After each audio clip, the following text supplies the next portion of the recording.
Ano yung mong gibuhat na rocket stove. Pag walay gasol, kanitong gamiton. Balihan na ito ni siya. Kusog na ito ang kalayo. So, gamay lang kayo mo kailangan na kahoy. Kana lang gamay lang kayo ng kahoy na. Hindi mo kailangan palit kung dagdan kayong panggatong. Gamay lang. So kusog na kayo yung kayo na pag-control ani para dili kayo grabe ang kalayo.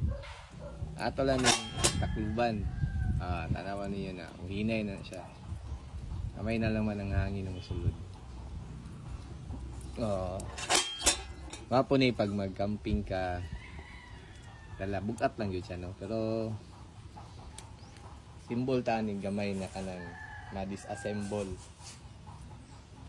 Kanay, magluto ka din na. Nakay gusto lutoon. Ikaw gusto mag-gasol.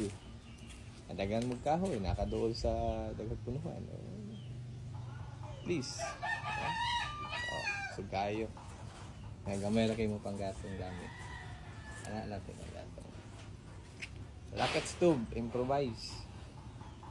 May mga sobrang gamit sa construction.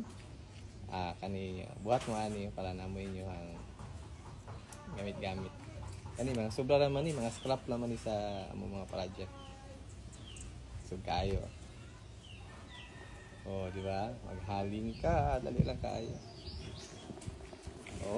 Kapit. Kayo magluto, dali ra kayo makaluto. Nakagusto karni dira, baka, pabukala, ipaimuhang pahumok. Luto kag baka. Kani, kami kaayo ni siya. Indot kaayo ni.